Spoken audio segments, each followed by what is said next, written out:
if you drive down there, there are only two ships that you could actually see from the shoreline. A lot of people like to take their kayaks at high tide and go kayaking around the remains of these ships through the bay. Hi, I'm Melanie Montague, eXp Realty, and welcome back to my page. Today, we are going to talk about the top 4 abandoned places in the state of Maryland. There's some interesting history, from some more natural things to some hospitals. And we're just doing the top 4 because there's so much information to give and it's so interesting. I just don't want it to be too long of a video. So if you haven't been to my page before, welcome to my YouTube page, Living in Maryland. If you haven't been here, please subscribe, share, like, and hit the bell button so you are notified every single time that I post a new video. And if you have any questions, feel free to reach out and contact me, 301-442-0154, or you can schedule an appointment with me at the top of my page. All right, so we're going to talk about the best abandoned places in Maryland. We're going to talk about the top 4. So let's go ahead, fasten your seatbelts, and let's get started. Number 1 on our list today is Mallows Bay in Nanjemoy, Maryland. Now, some people have never heard of Nanjemoy. It's in southern Maryland. It's really far out there. Really cool place. If you like nature, it definitely is a place to go. Let's talk about Mallows Bay. So Mallows Bay contains wrecks of nearly 230 wooden vessels that were built back in the First World War. During the war, there was a lack of steel, so they needed to build more ships for soldiers and supplies, so they proceeded to build them with wood. Well, with a short 18 months to build these boats or ships that needed to be shipped with soldiers and supplies, the quality just wasn't there. And then in 1918, when the peace agreement came, they no longer needed these ships for the purpose they were originally building them for. So what ended up happening is they ended up being abandoned in the bay, the Mallows Bay, and they ended up sinking.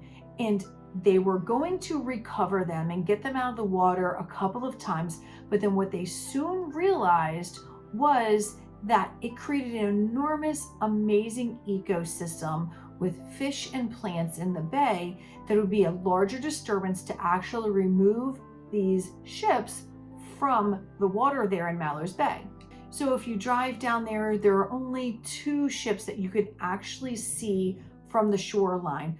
A lot of people like to take their kayaks at high tide and go kayaking around the remains of these ships through the bay, but you are and need to be careful because there are things like glass and things of that nature, and it can be dangerous. So you want to make sure that you proceed with caution and you do not disturb the sunken ships.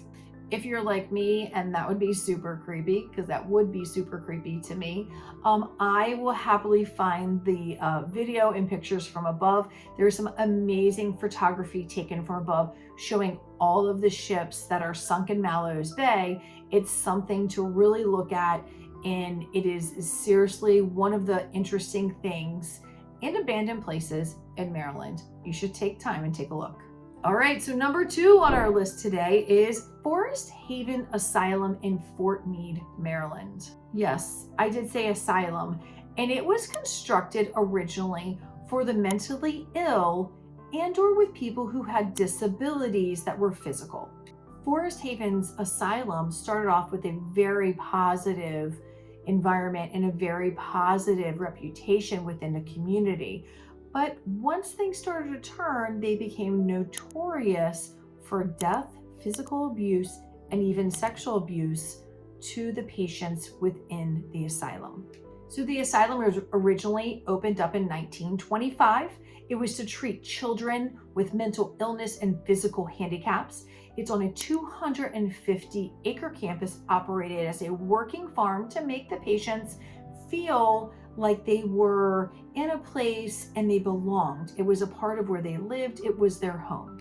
They wanted to give them a sense of belonging along with some physical skills and working on the situations as to why they were even there to begin with. So what happened? So what happened in the 1960s, there was drastic drastic funding reductions, and they laid off the talented workers, and then there were still workers there taking care of the patients. And as their frustrations grew, they began to take out the abuses on the patients that were in the asylum. There's even a lot of talk about outright inhumane medical experiments that were performed on the patients.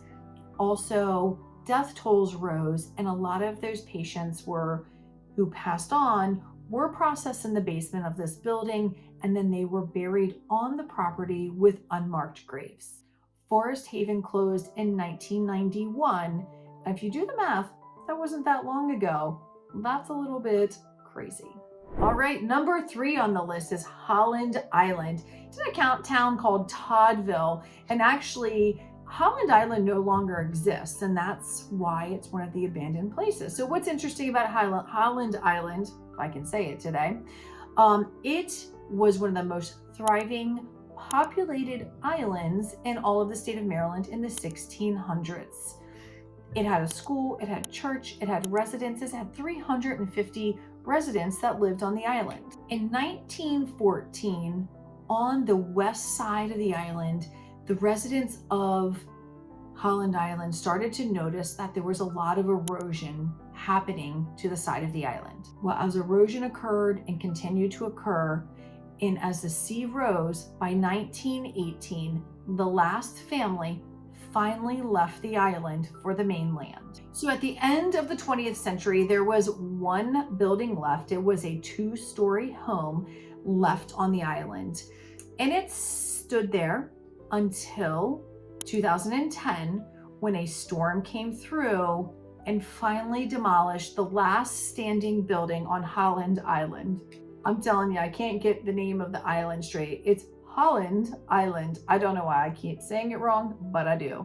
So by 2010, the last building was gone. By 2012, there was no more ground above water that you could see from the island. So Holland Island was actually fully submerged into the Chesapeake Bay by 2012.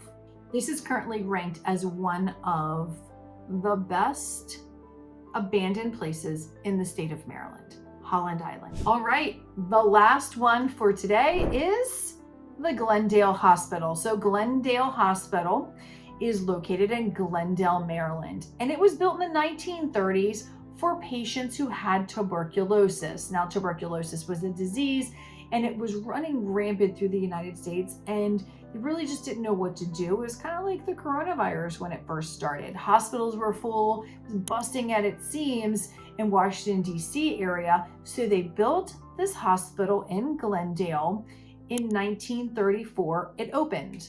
Well, it was built on 216 acres, and they believed that fresh air and being outside in the sunlight helped people with tuberculosis. So what they soon found out was that it was the effectiveness of the antibiotics that they were giving is what was really knocking the disease down, and less people were coming up with tuberculosis. So what was really interesting about this hospital at the time was they had a ton of buildings, and they had built tunnels between all of the buildings, so the patients and the staff could actually travel from building to building in inclement weather. And that's where it becomes interesting, because we're going to fast forward a little bit after it closes down, and that's where it gets spooky. But before we get to that part, what ended up happening in the 1960s, it was transformed to a nursing home and a community center or hospital that served the poor.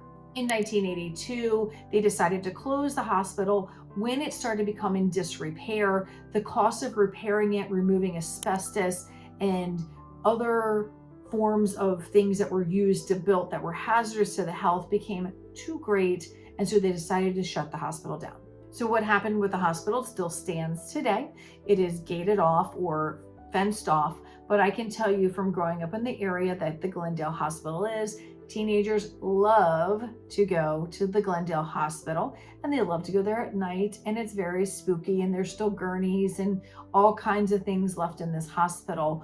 I actually have never done it, but I know all about it because I've had friends that did it. Now, you just can't get caught because they do have security and they will arrest you for trespassing. So if you decide to go there, just beware. But it does have 23 buildings and many tunnels, so don't get lost. All right, there you have it, the top 4 abandoned places in the state of Maryland. If you're looking to move here or visit, these are some places you may decide to check out and learn a little more about. Thanks for joining me today. If you are just a first-time subscriber here or a first-time person coming to this page, please subscribe, share, and like my page. And if you want to know more and want to contact me about information about Maryland, please give me a phone call or hit the button above and schedule a one-on-one appointment with me. And lastly, don't forget to hit the bell button so you are notified every single time that I put up video about Maryland. I work with people like you every day who's looking to move to Maryland or looking for information on places to go. So until next time, see you later. Thanks.